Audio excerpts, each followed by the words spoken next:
আসসালামু আলাইকুম বন্ধুরা, আশা করি সবাই ভালো আছেন। সিরিয়ার ভেতরে মার্কিন সেনাবাহিনীর উপর একটি ভয়াবহ হামলা হয়েছে। এ হামলায় 2জন মার্কিন সেনা নিহত হয়েছেন এবং একজন মার্কিন অনুবাদকও নিহত হয়েছেন। এছাড়াও আরও কয়েকজন আহত হয়েছেন। এরপরে আমেরিকা ক্ষুব্ধ হয়ে ওঠে। দেখুন, ডোনাল্ড ট্রাম্প টুইট করেছেন। টুইট করে তিনি হুমকি দিয়েছেন যে আইএস যে হামলা চালিয়েছে তার প্রতিশোধ আমরা নেব। খারাপ সময়ের জন্য প্রস্তুত থাকো। সিরিয়ার বাহিনী ও মার্কিন বাহিনীর উপর এই যে সন্ত্রাসী হামলা হয়েছে, এতে জোলানি খুবই চিন্তিত এবং আমরা অবশ্যই প্রতিশোধ নেব। ডোনাল্ড ট্রাম্প শুধু লিখে থেমে থাকেননি, তিনি বিশ্ববাসীর সামনে এসে জানিয়েছেন যে এই হামলাটি আইএসই করেছে। শুনুন।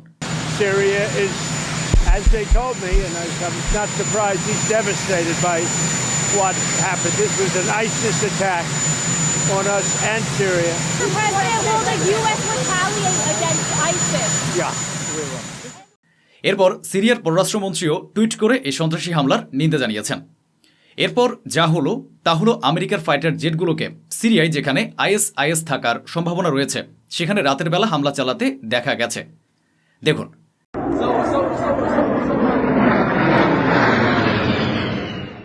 অদ্ভুত ব্যাপার হলো মার্কিন সেনারা নিহত হয়েছেন আর সিরিয়ার একজন সেনা শুধু আহত হয়েছেন। এতে জোলানির কষ্ট হয়েছে, কারণ তারা তো জোলানির বন্ধু। জোলানির দেশের ভেতরে হামলা হয়েছে, কষ্ট তো হবেই। কিন্তু যখন একই সিরিয়ার ভেতরে ইসরায়েল ডজন ডজন মানুষকে হত্যা করছে এবং সিরিয়ার এলাকা দখল নিচ্ছে, তখন জোলানির কষ্ট হয় না কেন? ওদিকে একটি বড় সামুদ্রিক ট্যাঙ্কার জাহাজ চীন থেকে ইরানের দিকে অস্ত্র নিয়ে যাচ্ছিল। পথে মার্কিন নৌবাহিনী সেই জাহাজটি আটকায়, তল্লাশি করে সব অস্ত্র বের করে নিয়ে সেগুলো ধ্বংস করে দেয়। তারপর জাহাজটিকে যেতে দেয়। এরপরে ইরান ক্ষুব্ধ হয়ে ওঠে। ইরানের সমুদ্র এলাকা দিয়ে এই বিশাল জাহাজটি যাচ্ছিল। এটি খুবই বড় একটি ট্যাঙ্কার। ইরান এই ট্যাঙ্কারটি জব্দ করে নিয়েছে। ইরান জানায়নি জাহাজটি কোথা থেকে এসেছে বা কোথায় যাচ্ছিল, তবে ইরান সরাসরি বড় ধরনের অভিযান চালিয়েছে। যেখানে সারা বিশ্ব ইসরায়েল থেকে দূরে সরে যেতে চাচ্ছে, যেখানে আরেকটি মুসলিম দেশ কাজাখস্তান এখন আব্রাহাম অ্যাকর্ডে যোগ দিয়ে ইসরায়েলের সঙ্গে হাত মিলিয়েছে। এখন যখন ইরান দেখল যে কাজাখস্তান আব্রাহাম অ্যাকর্ডে যোগ দিয়েছে এবং ইসরায়েলের সঙ্গে কাজ করছে, তখন তাদের আশঙ্কা হলো কাজাখস্তান যেন আমাদের জন্য কোনো হুমকি হয়ে না উঠে। এ কারণে ইরান কাজাখস্তানকে প্রস্তাব দিয়েছে যে তারা সরাসরি ওমান উপসাগরে ডাইরেক্ট অ্যাক্সেস নিতে পারে। আমাদের এ সামুদ্রিক এলাকা দিয়ে তোমরা সরাসরি চলাচল করতে পারবে এবং বাণিজ্য করতে পারবে। একটি বড় ভুল ধারণা আছে।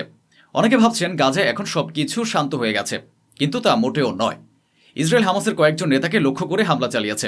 এতে হামাসের এই শীর্ষ নেতা নিহত হয়েছেন, আর তাদের হত্যা করতে গিয়ে 4 থেকে 5 জন বেসামরিক মানুষও মারা গেছে।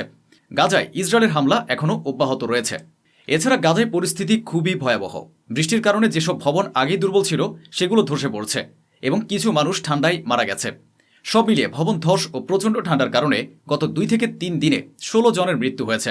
বিবিসি ও বড় বড় কর্পোরেট মিডিয়া হাউসগুলো, যেমন আমি একজন ইউটিউবার, ধরুন যদি আমি বাংলার মুসলমানদের উপর হওয়া হত্যাকাণ্ড নিয়ে একটি পূর্ণাঙ্গ ভিডিও বা ডকুমেন্টারি বানিয়ে বিবিসির কাছে নিয়ে যায়, তাহলে তারা তা প্রচার করে দেবে, আমাকে কিছু টাকা দেবে, তারা ডকুমেন্টারিটি চালাবে, ভিউ পাবে।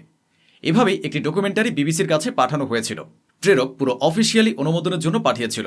সেই ডকুমেন্টারিতে দেখানো হয়েছিল গাজার ভেতরে কিভাবে ডাক্তারদের এবং সাধারণ মানুষকে হত্যা করা হয়েছে, প্রমাণসহ সম্পূর্ণ একটি ডকুমেন্টারি। কিন্তু বিবিসি তা প্রত্যাখ্যান করে বলে দেয়, না, আমরা এই ডকুমেন্টারি প্রচার করতে পারি না, কারণ বিবিসি ইসরায়েলের বিরুদ্ধে সত্য দেখানোর ক্ষমতা রাখে না। ওদিকে গাজায় হামলা আরও বাড়ার আশঙ্কা রয়েছে। ইসরায়েলের ড্রোনগুলো এখন লাগাতার গাজার আকাশে উড়তে দেখা যাচ্ছে।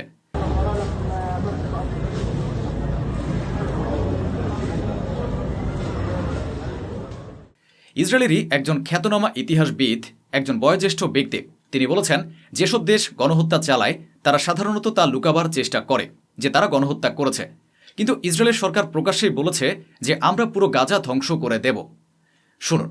Hesitated to use the term genocide because it was the Jews who were the victims of Nazi genocide in the Second World War. But the reality today is that it is the Palestinians who are the defenseless victims of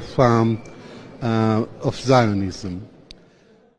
America ও Israel যখন হামাসকে পরাজিত করতে পারেনি, তখন তারা নতুন একটি ষড়যন্ত্র রচনা করেছে। তারা হামাসের বিরুদ্ধে ফিলিস্তিনি গাদ্দার গোষ্ঠীগুলোকে টাকা ও অস্ত্র দিয়ে দাঁড় করিয়েছে এবং এরপর তাদের প্রচারও করা হচ্ছে। দেখুন ওয়াল স্ট্রিট জার্নাল কি করেছে। হামাসের বিরুদ্ধে থাকা ফিলিস্তিনি গাদ্দার মিলিশিয়াদের হিরো হিসেবে তুলে ধরে তাদের বক্তব্য ছেপেছে। যারা ফিলিস্তিনের গাদ্দার তাদের বক্তব্য ছাপিয়ে বলা হয়েছে যে ওই মিলিশিয়ারাই সেখানে হামাসকে শেষ করতে পারে। ওদিকে 16 ডিসেম্বর কাতারের রাজধানী দোহায় অন্তত 15 থেকে 20টি দেশ একত্রিত হচ্ছে। আমেরিকাও সেখানে থাকবে।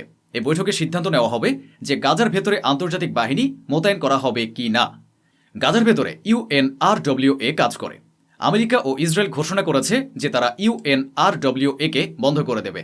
এরপর আরব দেশগুলো ঘোষণা করেছে, ঠিক আছে, আমেরিকা ও ইসরায়েল যদি অর্থায়ন না করে তাহলে আমরা UNRWA কে অর্থায়ন করব। এদিকে কিছুক্ষণ আগে ইসরায়েলি বাহিনী গাজার একটি ছোট্ট শিশুকে হত্যা করেছে। অন্যদিকে ইসরায়েলি বসতি স্থাপনকারীরা ফিলিস্তিনিদের উপর লাগাতার হামলা চালিয়ে যাচ্ছে। দেখুন কি হচ্ছে।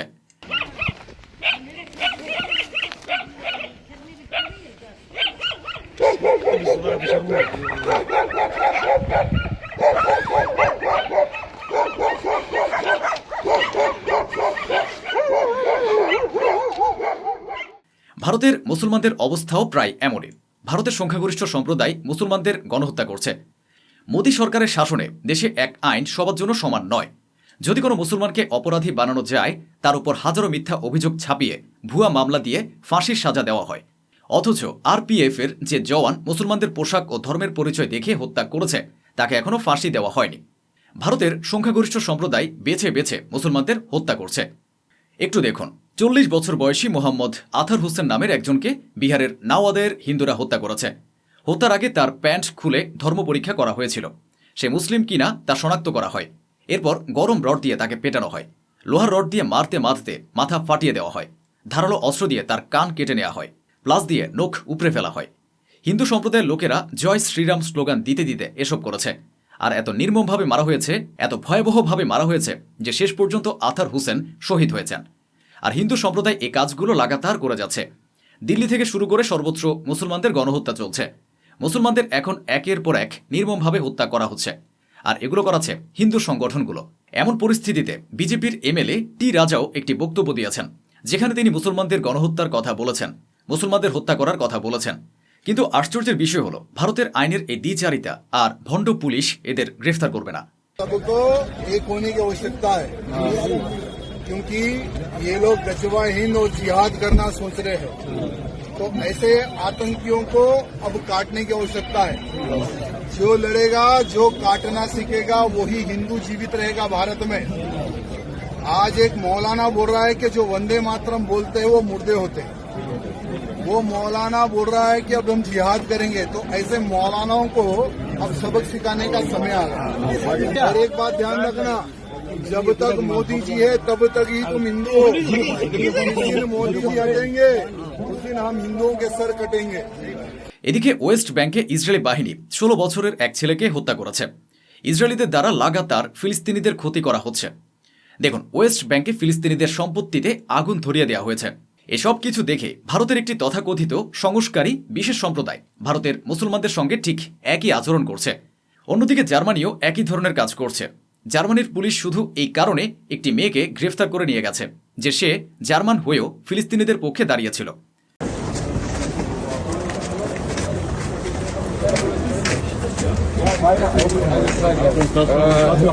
Happy birthday.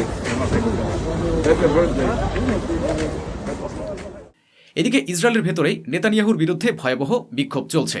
সকল ইহুদিরাই রাস্তায় নেমে এসেছে। দেখুন,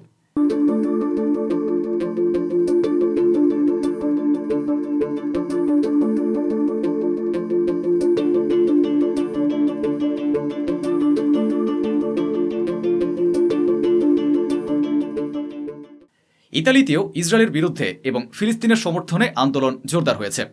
দেখুন,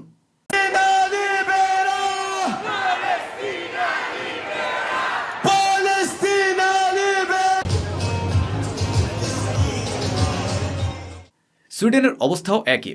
সেখানেও ইসরায়েল বিরোধী বিক্ষোভ তীব্র হচ্ছে।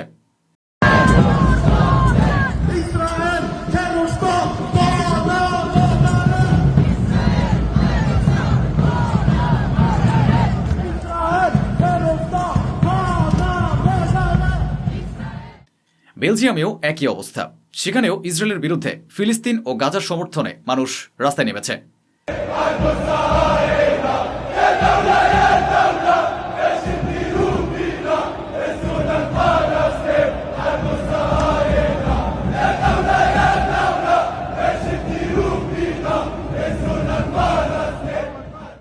গাজার ভেতরে খ্রিস্টান সম্প্রদায়ও বসবাস করে। এখন ক্রিসমাস কাছাকাছি, তাই গাজার খ্রিস্টানরা যারা প্রাণ বাঁচানোর জন্য আলাদা আলাদা ছিল তারা এখন ক্রিসমাসের আনন্দ উপলক্ষে একত্রিত হচ্ছে। দেখুন।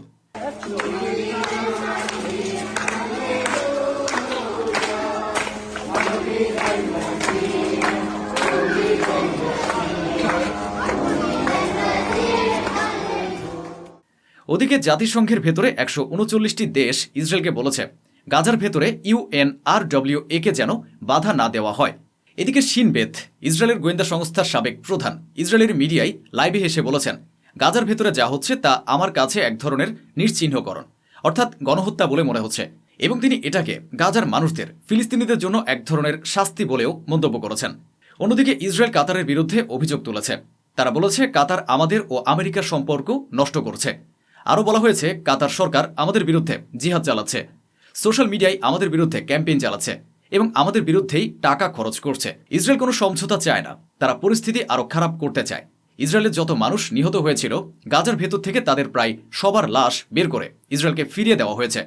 শুধু একজন ইসরায়েলির লাশ এখনও পাওয়া যায়নি, সম্ভবত তিনি সম্পূর্ণভাবে ধ্বংস হয়ে গেছেন। তবুও ইসরায়েল মধ্যস্থতাকারীদের উপর চাপ দিচ্ছে যে যেভাবেই হোক হামাসের কাছ থেকে সেই লাশ বের করে আনতে হবে। বন্ধুরা, এই ছিল আজকের আয়োজন, যা স্বচ্ছভাবে আপনাদের সামনে তুলে ধরা হলো। আশা করি আমাদের এই প্রচেষ্টা আপনাদের ভালো লেগেছে। অসংখ্য ধন্যবাদ। সুস্থ থাকুন, ভালো থাকুন।